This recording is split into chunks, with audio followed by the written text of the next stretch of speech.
Ya, pada pertemuan kemarin telah kita bahas bagaimana seorang pendidik itu cerdas di dalam menghukum anak. Karena hukuman itu adalah di antara metode untuk mentarbiyah anak didik kita,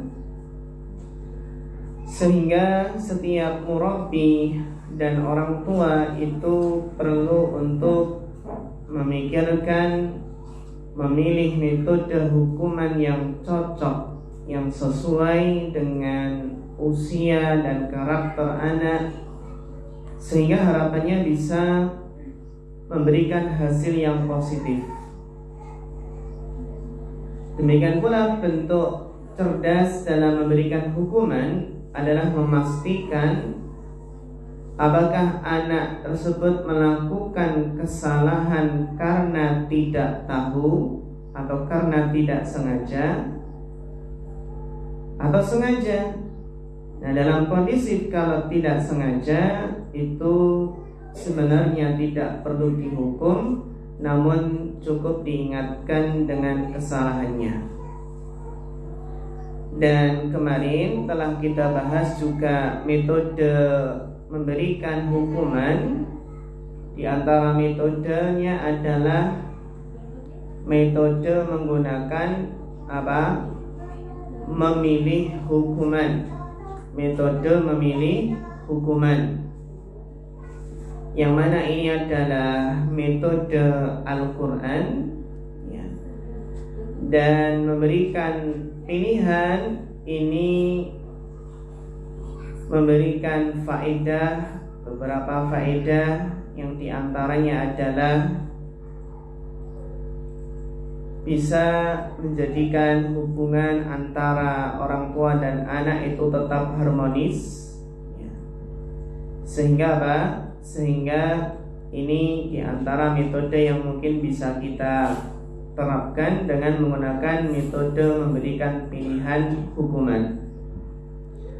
Demikian pula bentuk cerdas dalam memberikan hukuman adalah biarkan anak mengetahui kesalahannya. Jadi bijak dalam memberikan hukuman itu terlebih dahulu bertanya kepada anak tentang alasan kenapa dia dihukum, ya, tujuannya agar mengetahui kesalahan dan tidak mengulangi lagi. Kemudian setelah itu biarkan anak menjelaskan alasannya, karena mungkin anak punya alasan kenapa melakukan hal tersebut. Dan yang harus kita pahami bahwasanya hukuman itu bersifat mendidik, bukan sifatnya itu emosi atau balas dendam. Juga yang diperhatikan ketika memberikan hukuman adalah tegas kepada anak, bukan keras. Tegas kepada anak, bukan keras, ya. Terus juga agar kita bijak dalam memberikan hukuman, maka jangan memberi hukuman kepada anak saat kita masih emosi, sehingga hukuman itu harus proporsional, ya. Dan juga hindarkan memberikan hukuman yang dapat mempermalukan anak, yang nanti justru bisa membunuh karakternya. Dan terakhir, jelaskan alasan kenapa anak itu tersebut dihukum, ya. Alhamdulillah, kemudian kita lanjutkan pembahasan kita, yang mana pada kesempatan kali ini kita akan melanjutkan pembahasan at-tadribu ala islahin nafsi. Beliau kemudian membahas tentang at-tadrib ala islahin nafsi, melatih anak tazkiyatun nufus, melatih anak tazkiyatun nafas. Nah, ini penting sekali, melatih anak tazkiyatun nafas. Ini diantara kunci dalam mendidik anak. Jadi para ustadzah, tazkiyatun nafas atau yang sering disebut dengan penyucian jiwa itu sangatlah penting di dalam mendidik anak-anak kita.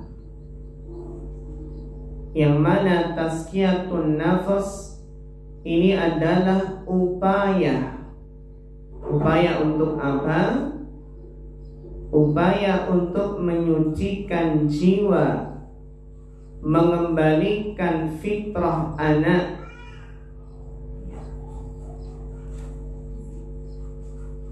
membersihkan noda-noda, sehingga tazkiyatun nafas ini pun sangatlah penting untuk kita tanamkan sejak dini. Beliau mu'allif rahimahullah menjelaskan, waradal hadisu kasiran anin nafsi fin nususi syar'iyah. Jadi tentang tazkiyatun nafas ini banyak sekali dalilnya. Faqala Allah Ta'ala anin nafsi, di antaranya adalah firman Allah Ta'ala dalam surat Asy-Syams, yang mana Allah Ta'ala berfirman, surat Asy-Syams ayat 9 sampai 10, qad aflaha man zakkaha wa qad khaba man dassaha.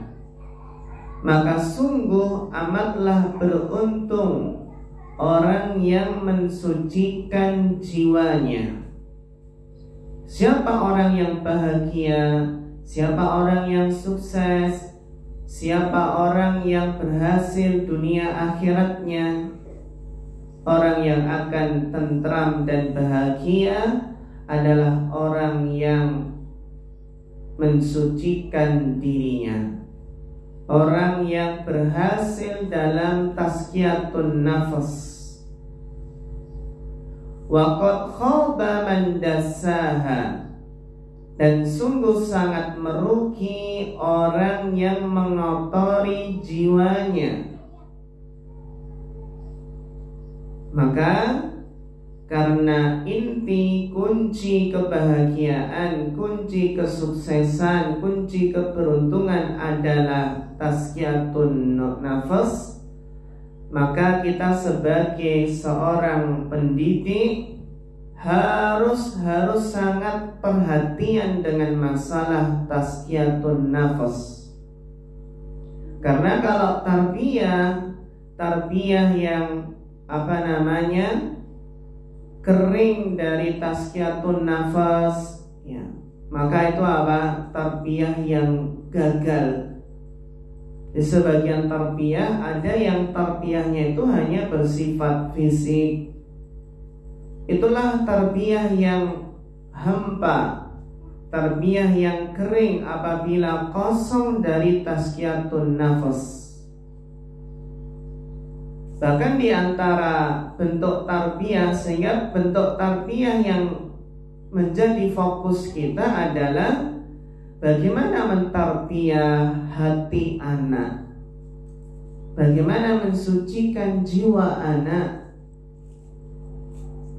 Maka para ustadzah yang terhormati Allah, ini yang harus kita perhatikan, bagaimana melatih anak tazkiyatun nafas. Bahkan tazkiyatun nafas ini adalah kunci masuk surga, sebagaimana yang Allah firmankan, wa amma man khafan maqama rabbih wa nahan nafsa 'anil hawa. Adapun orang yang takut akan kedudukan Rabb-nya, wa nahan nafsa 'anil hawa, dan menahan jiwanya, menahan dirinya dari hawa nafsu, fa innal jannata hiyal ma'wa, maka surga adalah tempat tinggalnya. Maka ayat-ayat ini menjelaskan betapa pentingnya perhatian dengan tazkiyatun nafas. Maka kita berusaha untuk mensucikan jiwa dengan perkataan, perbuatan. Wala yanbaghi lil murabbi an yantadhira bis-sabbi hatta yablugh. Dan tidak sepantasnya seorang murabbi, seorang pendidik, tidak sepantasnya menunggu anak sampai dewasa summa yabda fi tazkiyati nafsihi. Jadi dalam menanamkan, melatih tazkiyatun nufus itu jangan menunggu anak balik, jangan menunggu anak dewasa terlebih dahulu. Jadi dalam membersihkan, mensucikan jiwa dari noda-nodanya, itu jangan menunggu anak dewasa. Bal yabda'u ma'ahu fi dzalika ma'a bidayati sinni tamyiz. Bahkan yang akan tetapi memulai tazkiyatun nafas itu ketika anak sudah mulai menginjak usia tamyiz. Mulai apa? Ketika anak menginjak usia tamyiz, tidak harus nunggu sampai balik. Bagaimana caranya? Bagaimana menanamkan tazkiyatun nafas sejak dini? Kata beliau memberikan contoh bagaimana melatih tazkiyatun nafas sejak dini. Kata beliau, wa yubayyinu lahu anna Allaha muttali'un alaihi wa la yakhfa alaihi min amrihi syai'. Di antara melatih tazkiyatun nafas bagi anak adalah apa? Dengan menjelaskan kepada anak bahwasanya Allah itu mengetahui segala sesuatu. Allah Maha melihat, Allah Maha mendengar, tidak ada yang tersembunyi bagi Allah. Intinya adalah kita tanamkan muraqabatullah, merasa diawasi Allah. Ini yang butuh usaha keras, yang butuh perjuangan. Bagaimana mendidik anak itu memiliki sifat muraqabatullah, merasa diawasi Allah, sehingga ketika anak tidak kita awasi, alhamdulillah dia sudah punya muraqabatullah, merasa diawasi Allah. Nah ini butuh apa? Butuh perjuangan. Mungkin kita pernah dengar ya kisah seorang guru itu memerintahkan muridnya untuk melakukan sesuatu yang gurunya berpesan jangan sampai ada yang tahu, ya, kecuali kamu saja. Maka apa? Maka banyak murid-murid yang bisa melaksanakan nasihat perintah dari gurunya. Ada yang sembunyi di sana, ada yang sembunyi di sini. Namun ternyata ada satu murid yang tidak bisa melaksanakan perintah gurunya.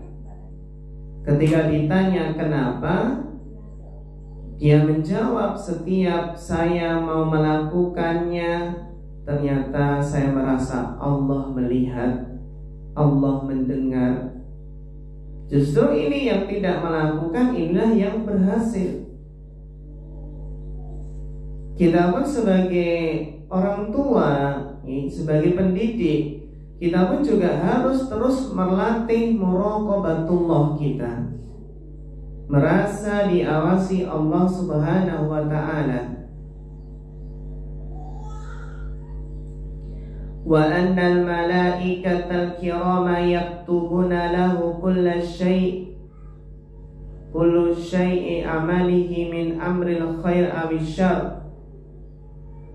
Kita pun juga menanamkan pengetahuan kepada anak bahwasannya para malaikat yang mulia itu mencatat segala sesuatu amal perbuatan, baik yang amal baik maupun amal buruk. Ini bagaimana menumbuhkan kepada anak? Nah, kamu harus yakin Allah itu melihat kita, Allah itu maha mendengar. Semua bentuk gerak-gerik kita itu dicatat oleh malaikat. Yang kita orang dewasa pun kadang kurang memperhatikan hal ini, apalagi anak kita. Fayad'uhu ila fi'lil khair wa tarki syarr wa muraqabati nafsihi. Maka dengan hal ini bisa mendorongnya, memotivasinya untuk melakukan kebaikan dan meninggalkan keburukan. Nah, ini apabila orang tua, seorang pendidik sudah berhasil menanamkan muraqabatullah, merasa diawasi Allah, maka apa? Maka ya kita tidak terlalu kewalahan di dalam mengawasi anak. Maksudnya adalah kita nggak mungkin mengawasi anak itu 24 jam.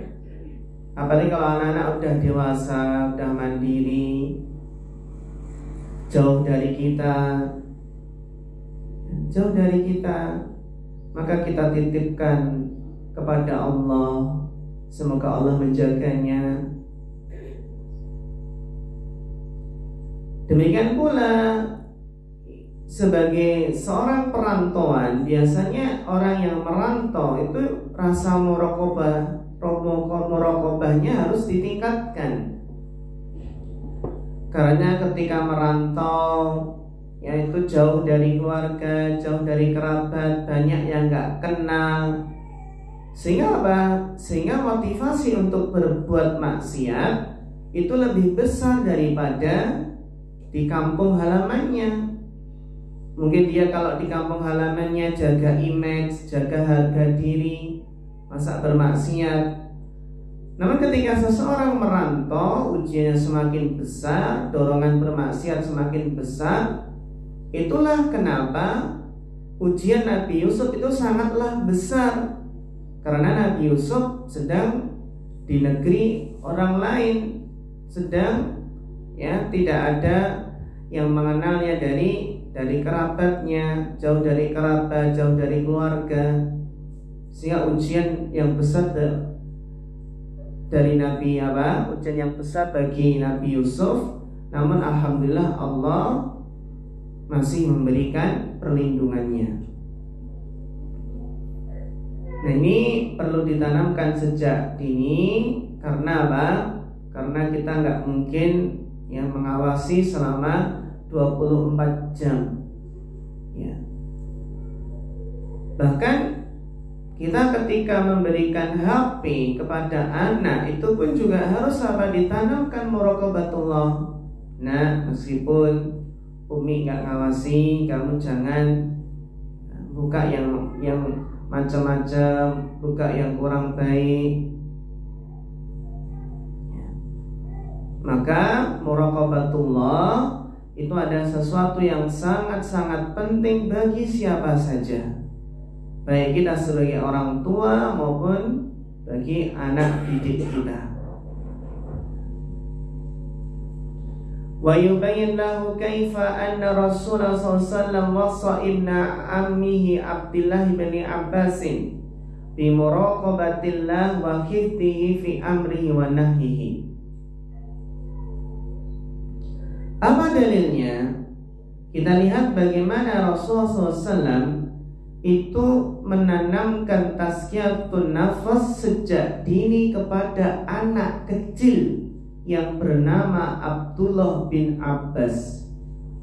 Kita bayangkan bagaimana Nabi bersabda menanamkan tazkiyatun nafas, menanamkan rasa muraqabatullah kepada anak sejak dini.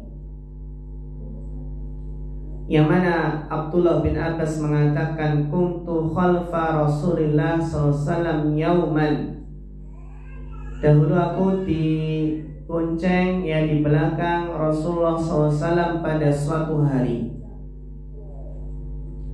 Faqala ya gulam. Maka Nabi bersabda, ya gulam, wahai anak kecil, wahai ananda. Masya Allah, betapa perhatiannya Rasulullah terhadap pendidikan anak. Ya gulam, wahai ananda, wahai anak kecil, inni u'allimuka kalimatin. Saya akan mengajarkan kepadamu beberapa kalimat. Apa yang Nabi ajarkan kepada anak kecil yang bernama Abdullah bin Abbas?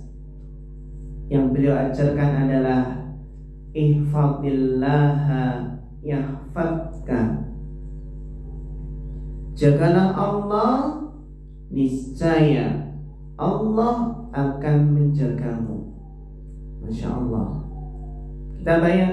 Kita lihat bagaimana Rasulullah menanamkan tazkiyatun nafas, menanamkan rasa muraqabatullah sejak dini kepada anak kecil yang bernama Abdullah bin Abbas. Ihfadillaha yahfadka. Jagalah Allah, niscaya Allah akan menjagamu. Menjaga perintah-perintah Allah dengan cara mengerjakannya. Menjaga larangan-larangan Allah dengan cara menghindarinya. Ihfadillaha yahfadka.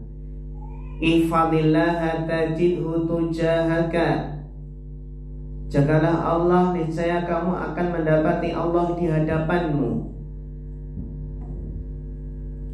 Maka barang siapa yang menjaga Allah, menjaga syariat Allah, perintah dan larangannya, maka Allah akan menjaganya. Menjaga dirinya, menjaga hartanya, menjaga keluarganya, menjaga dunia dan akhiratnya, menjaga kesehatannya. Semuanya, perkara dunia, perkara akhirat, Allah jaga. Kalau perkara akhirat dijaga dari azab kubur, dijaga dari api neraka. Kalau perkara dunia dijaga hartanya, keluarganya, kesehatannya, bahkan dijaga anak keturunannya. Sehingga orang tua yang soleh itu adalah di antara sebab anak itu dijaga oleh orang tua. Bahkan tubuh yang sehat, yang kuat itu juga apa? Karena dijaga oleh Allah Subhanahu wa ta'ala. Yang mana dahulu Al-Imam Ibn Rajab kan pernah membawakan kisah ya dalam kitab Jami'ul Ulum wal Hikam. Ada seorang yang sudah sepuh, sudah tua, itu masih loncat, bisa loncat, masih loncat-loncat. Kemudian ada yang mencela, mas sudah tua kok meloncat, gitu ya. Namun jawaban yang menakjubkan mengatakan orang tersebut, demikianlah anggota badan yang aku jaga agar tidak bermaksiat di waktu muda, maka Allah menjaga anggota badan ini ketika aku tua. Masya Allah. Jadi menjaga anggota tubuh agar tidak bermaksiat di waktu muda, itu adalah sebab Allah menjaga anggota tubuh ini di masa tua. Terus sebaliknya, Ibnu Rajab membawakan kisah ada orang tua yang terlantar, nggak diurus sama anak-anaknya, terlantar dan minta-minta ke sana ke sini, intinya nggak keurus sama sekali. Maka apa kata beliau? Demikianlah barang siapa yang menyia-nyiakan Allah di masa muda, maka Allah akan menyia-nyiakannya di masa tua. Maka Allah akan menjadikannya terlantar di masa tua. Barang siapa yang menyia-nyiakan Allah, gak menjaga syariat Allah di masa muda, maka Allah akan menyia-nyiakannya di masa tua. Allah akan menjadikannya terlantar.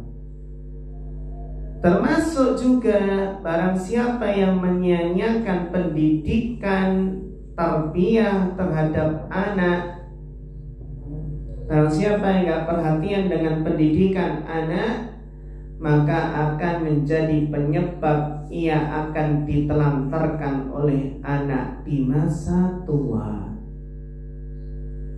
Terkadang kita gemes anyel ya dengan anak-anak yang sepakat membawa orang tua ke panti jompo. Kita katakan ini anak durhaka. Nah, mencoba kita tengok apa sebabnya. Bisa jadi ya sebabnya salahnya orang tua sendiri. Kenapa dari dulu yang ditanamkan hanya dunia terus? Kalau urusan les tentang dunia, tentang ilmu dunia, keterampilan dunia, semangat, berapa biayanya pun akan diusahakan. Tapi kalau pendidikan agama masih mikir-mikir, masih perhitungan.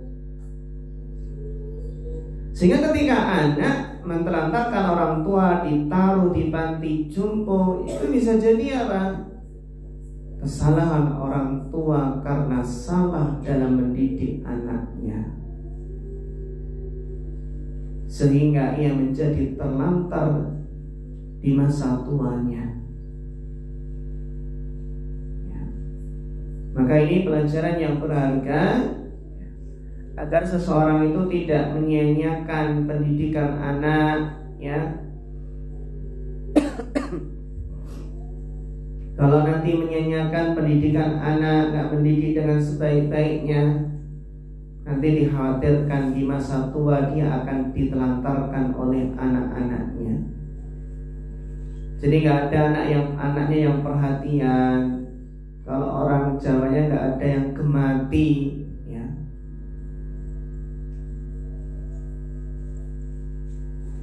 Maka para ustadzah yang dirahmati Allah Subhanahu wa ta'ala, nah dalam hadis ini wa wa'adahu ala hadhil muraqabah anna Allah yahfadhu fid dunya minal afat wal makruhat. Nah dalam hadis ini bahwasanya Nabi menjanjikan, ya, barang siapa yang muraqabah, ya, merasa diawasi Allah, menjaga syariat Allah, maka Allah akan menjaganya di dunia dengan dilindungi dari penyakit-penyakit dan hal-hal yang tidak disukai. Wa fil akhirati min anwa'il iqabi wad darakat, dijaga di akhirat dari berbagai macam hukuman.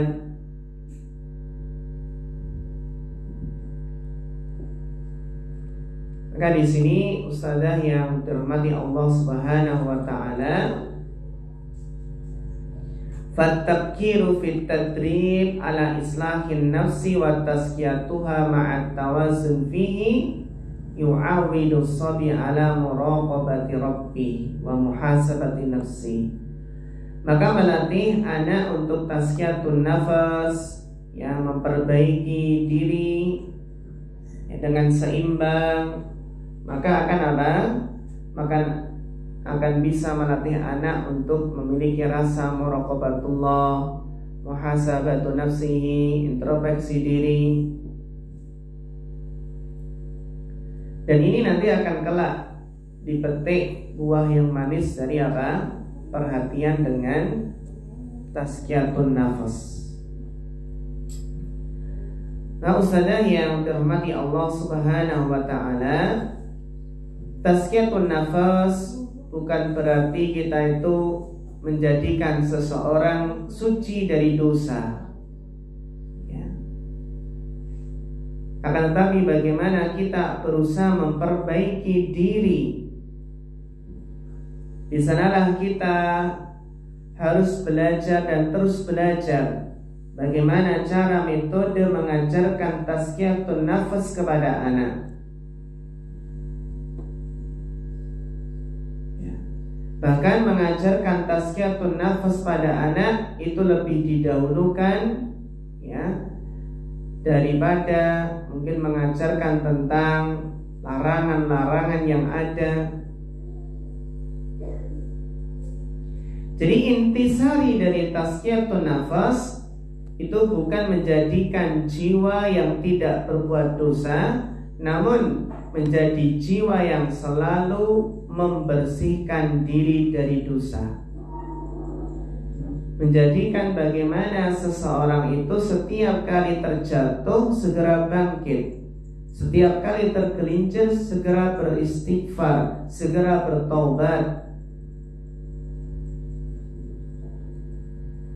Maka bagaimana kita melatih, menanamkan tazkiyatun nafas kepada anak sejak dini dengan cara menyenangkan, dengan cara yang sederhana, dan dengan apa? Dengan bahasa yang mudah dipahami.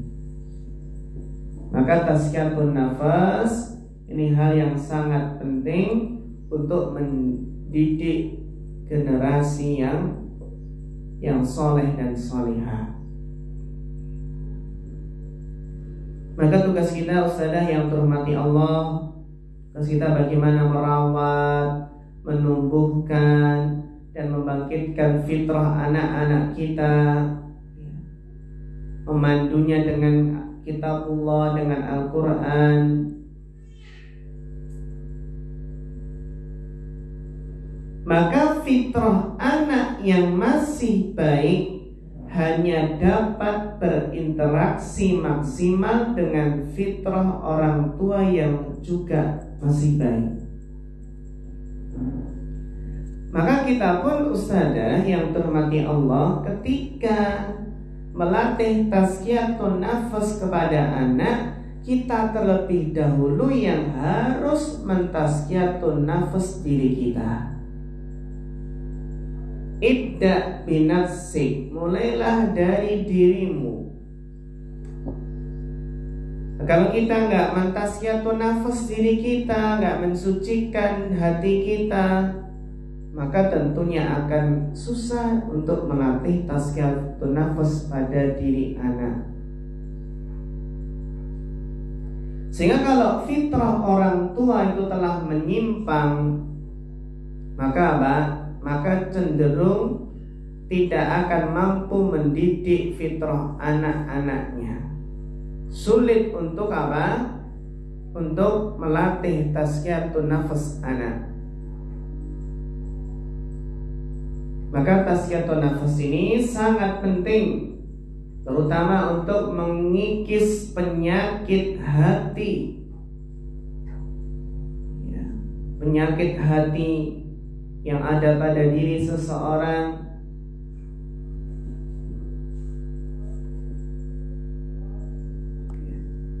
Terutama ya, penyakit hati seorang pendidik, diantaranya apa? Penyakit hati seorang pendidik diantaranya adalah tidak yakin akan pertolongan Allah dalam mendidik anak.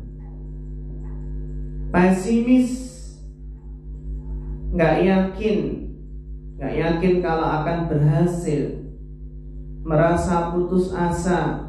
Ya, Ustaz, saya udah putus asa ini dah. dan didik anak ini udah dinasihati tiap hari itu nggak kurang-kurang Ustaz nasihatnya, tapi kenapa kok masih seperti ini, susah diatur ya. Maka seorang murabbi itu harus yakin dengan pertolongan Allah dalam mendidik anak. Yang tentunya pertolongan Allah itu juga apa? Dengan usaha kita. Kita harus ikhtiar dengan semangat belajar tarbiyah, semangat belajar tarbiyatul aulad, terus menerus diskusi tentang tarbiyah. Karena Ibnu Qayyim al-Jauziyah menjelaskan bahwasannya ilmu itu adalah makanan dan minuman bagi hati. Ilmu adalah makanan dan minuman bagi hati.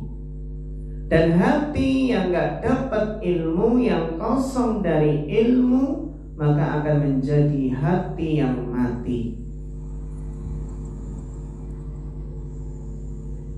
Di antara mungkin ya bentuk penyakit hati adalah tidak yakin bahwasanya Allah itu telah menginstal fitrah yang baik dalam dirinya maupun diri anaknya. Dia nggak yakin dengan sabda Nabi, kullu mauludin yuladu ala fitrah.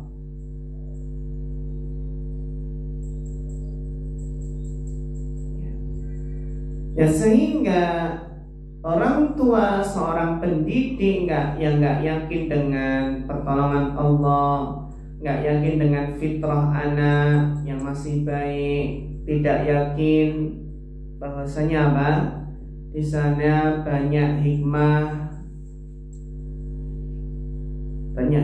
dari pendidikan dalam dirinya.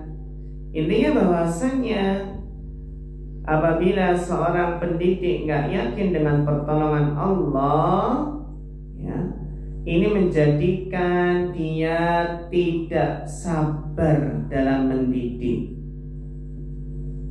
menjadikan ketidaksabaran. Yang tidak sabaran itu mungkin kalau mendidik, ya biasanya kalau mendidik itu ya mungkin banyak ataupun sering marah-marah. Setiap hari marah terus, setiap hari berteriak. Demikian pula menjadikan apa? Tidak sabar, menjadikan tidak syukur, menjadikan apa? Galau, bisa jadi hasad, riya, bahkan apa? Suka membanding-bandingkan anak, bahkan berburuk sangka pada anak, zalim kepada anak, lalai,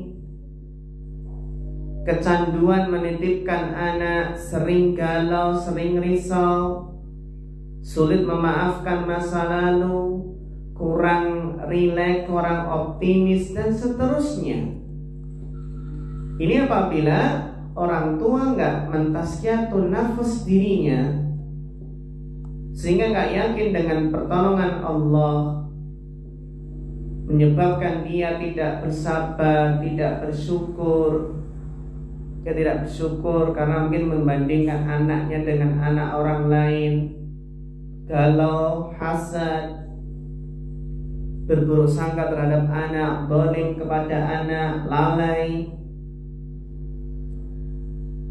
Maka kita harus sabar, harus ada usaha untuk mentazkiyatun nafas diri kita terlebih dahulu sebelum melatih tazkiyatun nafas anak. Maka ada beberapa langkah ya untuk melakukan tazkiyatun nafas. Di antaranya yang pertama adalah yang dikenal dengan langkah muahadah. Langkah muahadah maksudnya adalah merenungkan kembali maksud dan tujuan penciptaan manusia. Tujuan untuk apa? Merenungkan kembali maksud dan tujuan penciptaan. Juga Pak Ustaz, kita ingat janji dan misi serta tujuan pernikahan. Ingat bagaimana visi misi, bagaimana tujuan pernikahan. Itu untuk mencetak generasi anak-anak yang soleh dan soleha. Kita ingat bahwasannya apa? Anak adalah amanah, anugerah sekaligus amanah yang berat untuk mendidik anak-anak.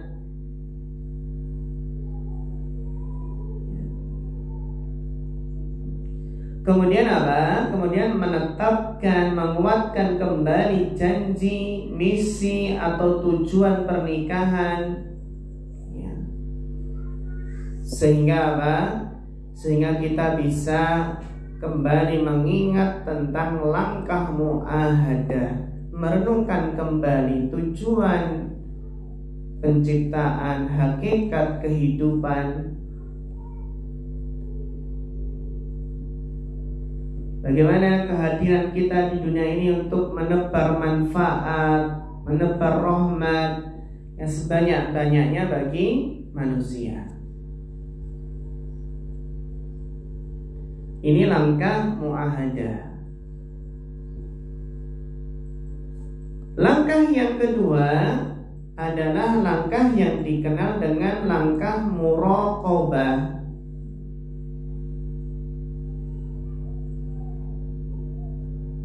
Langkah muraqabah itu mendekatkan diri kepada Allah dengan amal-amal yang mendekat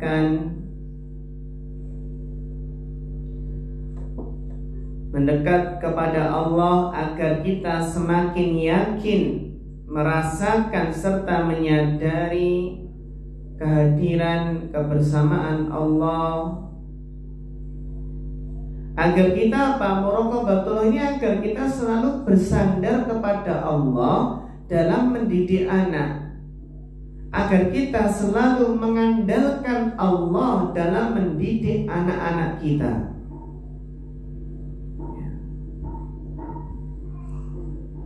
Maka kedekatan dengan Allah ini akan memberikan qaulan sadida, memberikan ucapan tutur yang berkesan, yang mendalam pada jiwa anak. Ya. Ini menunjukkan bahwasannya di dalam mentarbiyah anak agar sukses adalah apa? Berbicara dengan hati, dari hati ke hati. Dulu pernah ada yang mengeluh. Ada seorang dai yang mengeluh kepada Muhammad bin Wasi. Ma ra'aitul uyun la tadma wal julud la taqtasyair wal qulub la takhsha.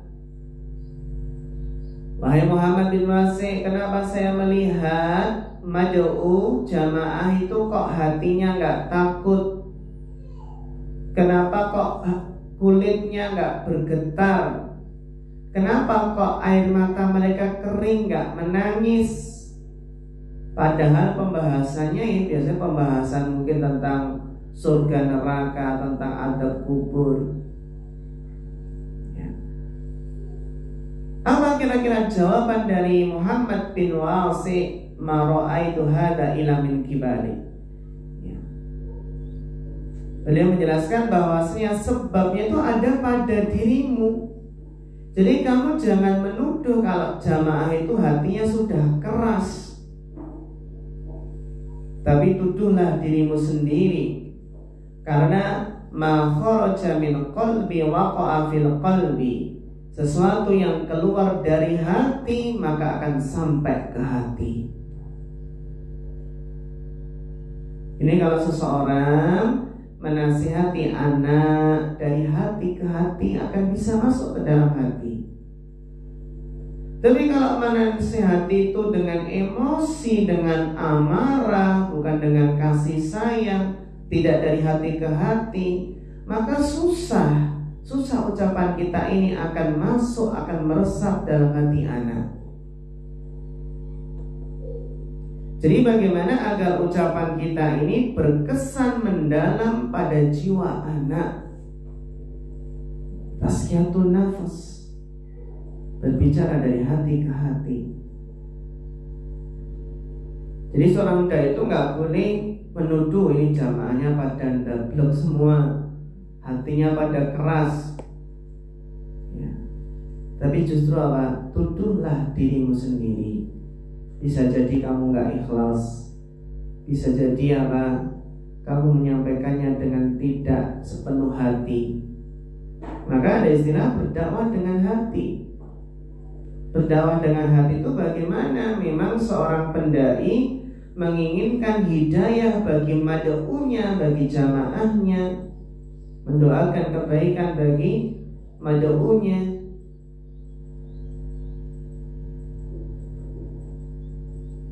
Jadi tazkiyatun nafas, yang kita juga mentazkiyatun nafas diri, ini bisa menjadikan ucapan tutur kita itu bisa berkesan mendalam pada jiwa anak.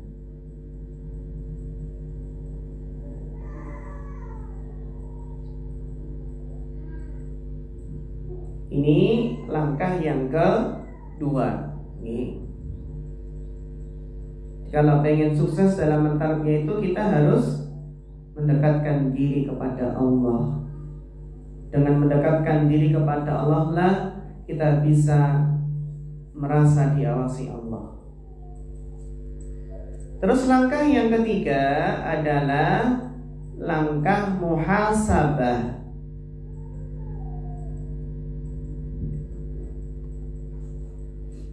Yaitu mengevaluasi diri. Mana aspek fitrah orang tua yang cedera.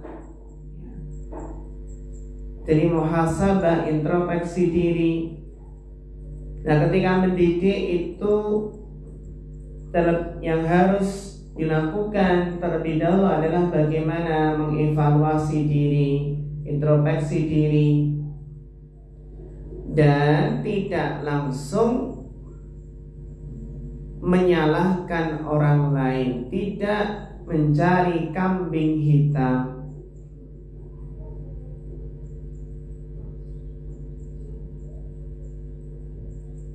Maka apa?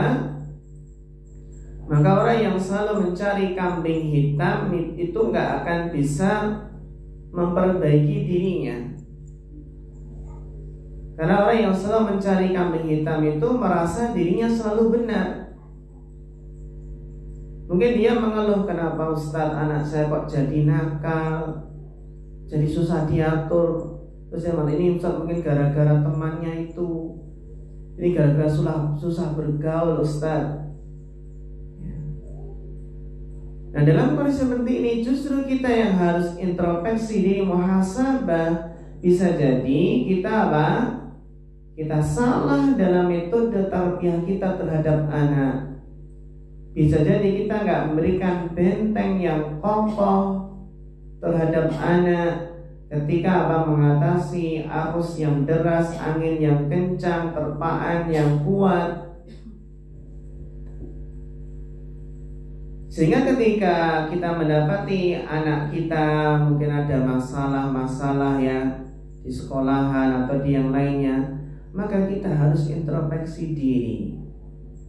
Kenapa bisa demikian? Apakah karena kita kurang perhatian?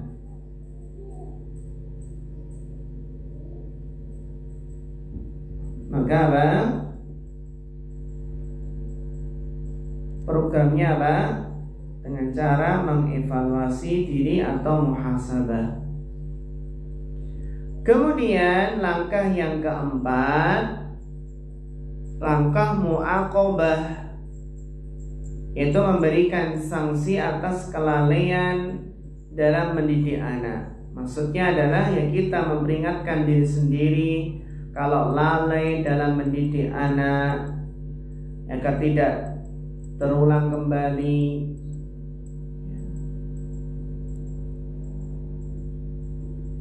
Kemudian langkah yang kelima adalah mujahadah, yaitu bersungguh-sungguh, yang mana tarbiyatul aulad, mendidik anak itu tahtaju ilal musa'adah, membutuhkan mujahadah, membutuhkan kesungguhan, komitmen, tidak putus asa, mengevaluasi terus-menerus, jangan ragu akan janji Allah. Jadi harus bersungguh-sungguh dalam mendidik. Tajamkanlah naluri, ya. Tajamkanlah firasat sebagai ayah, sebagai ibu, ya. Dan juga jangan pernah putus asa dalam berdoa, memohon pertolongan kepada Allah dalam mendidik. Bahkan di antara bentuk kesungguhan kita dalam mendidik anak adalah mendidik sejak dalam kandungan. Bagaimana bentuk mendidik sejak dalam kandungan? Para ulama telah menjelaskan bagaimana. Di antara bentuk mendidik yang sejak dalam kandungan adalah apa? Dengan semangat bersungguh-sungguh ketika berdoa, Rabbi habli minas sholihin. Sering berdoa, Rabbi habli minas sholihin. Ya Allah, berikanlah nanti kalau keluar, mudah-mudahan jadi anak yang soleh, jadi anak yang solehah. Ini yang harus diperbanyak oleh ibu yang baru mengandung, banyak berdoa, Rabbi habli minas sholihin, Rabbi habli dzurriyyatan thayyibah. Sebagaimana Nabi saja nih, Nabi Ibrahim, bagaimana beliau berdoa, Rabbi habli minas sholihin. Sehingga hasilnya siapa? Hasilnya yang keluar adalah Nabi Ismail alaihi salam, Nabi yang sangat santun, yang sangat sabar. Sehingga ketika Ibrahim berkata, ya, qala ya bunayya inni ara fil manam anni atbahuka fandur madza tara. Qala ya abatif al-ma tu'mar satajiduni insyaallah minas sabirin. Ketika Ibrahim berkata, wahai Ananda, sesungguhnya aku bermimpi menyembelihmu, maka bagaimana pendapatmu wahai Ananda? Qala ya abatif al-ma tu'mar, wahai ayahanda, laksanakanlah, lakukanlah apa yang telah diperintahkan, apa yang Allah perintahkan padamu. Satajiduni insyaallah minas sabirin. Niscaya engkau akan mendapatiku termasuk orang-orang yang bersabar. Ini belajarnya bagaimana seorang ibu ketika dalam kandungan perbanyak doa. Ya Allah, mudah-mudahan lahir selamat, ya, sempurna, ya, lahir dengan lancar, dengan selamat, gak ada kekurangan, sehat, terus jadikanlah apa? Keturunan yang soleh dan soleha. Sebagaimana kita yakin anak usia 4 bulan itu sudah ditiup roh, sudah apa? Ditiup roh, sudah ada nyawanya, sehingga bisa kita, ibu bisa aja apa? Komunikasi. Bahkan terkadang, ya, ajak komunikasi. Ketika mungkin ada ummahat, ada ibu-ibu yang puasa. Ada kan ya, ada yang ketika hamil puasa. Bisa mendidik anaknya sabar. Nah, hari ini sabar ya, ibu ini sedang puasa. Ya sabar, nanti kalau nutrisinya berkurang, nanti insya Allah maghrib ya. Diajak komunikasi.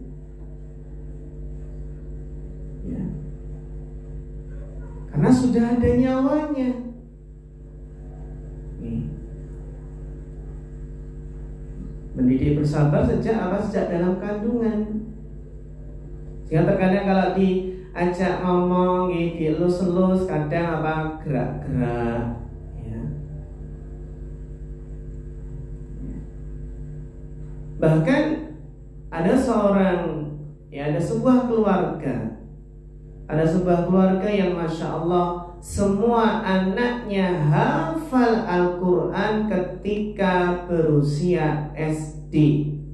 Masih SD semuanya anaknya hafal Al-Quran. Semuanya 30 juz. Kemudian ditanya kepada ibunya, apa rahasianya Bu? Kok bisa Bu? Padahal ini keluarga yang biasa-biasa, keluarga yang sederhana. Bukan maksudnya keluarga yang pejabat atau kaya raya, atau keluarga yang tingkat pendidikannya sampai S3, profesor. Keluarga yang sederhana. Apa rahasianya? Ternyata ibu ini ketika mengandung banyak sekali membaca Al-Quran, semangat membaca Al-Quran. Ternyata ibu ini ketika mengandung, kalau ada waktu luang baca Al-Quran, ada waktu luang baca Al-Quran. Ya. Kalau sekarang kan ada waktu luang apa Ustazah? Buka apa? Buka HP, nggak buka mushaf. Ya bagaimana nih? Istilahnya bagaimana kalau kita bercita-cita ingin anak yang hafid, yang hafidhah, sedangkan ketika mengandung, Yun Sewu, ketika mengandung kita jarang membaca Al-Quran. Jadi bentuk kesungguhan mendidik anak itu ya sejak dini, sejak dalam kandungan. Mungkin ada adzan, sudah adzan tuh, ya sholat dulu yuk, sholat dulu. Ya, ibu mau sholat bilang aja sholat dulu. Ini Masya Allah, nanti ada pembahasan khusus bagaimana bentuk mendidik anak itu sejak dalam kandungan.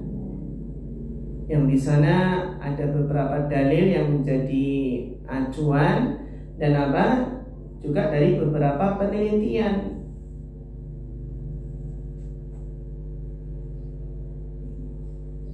Maka perbanyak doa. Karena apa? Karena kita yakin dengan pertolongan Allah Subhanahu wa ta'ala. Maka fitrah anak, ini anak itu dalam fitrah, jalan sukses, ya. Bagaimana orang tua menjaga fitrah anak, ini fitrah yang lurus, yang bersih, ya. Bagaimana orang tua itu bersungguh-sungguh dalam berikhtiar, dalam berdoa, sehingga kesimpulannya adalah bahwasanya tazkiyatun nafas, mensucikan jiwa, bukan berarti merasa suci. Tapi apa?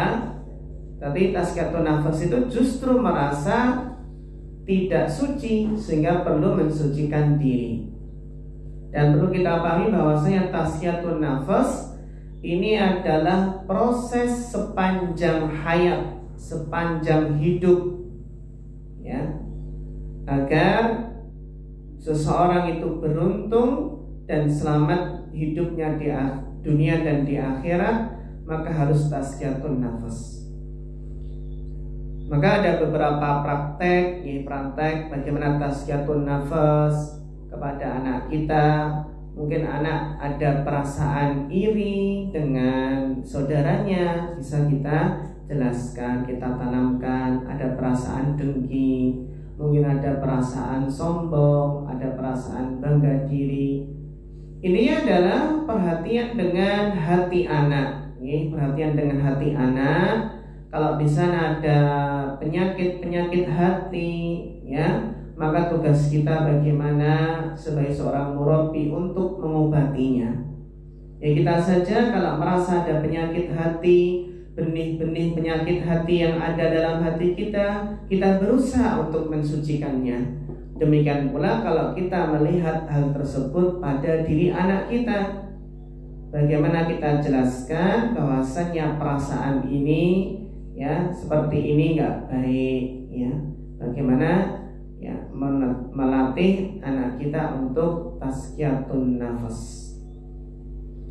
Demikian Ustazah materi yang kita bahas pada kesempatan siang hari ini. Ya, pentingnya melatih tazkiyatun nufus anak, yang mudah-mudahan bermanfaat. Barangkali ada yang ditanyakan, kita persilahkan. Monggo.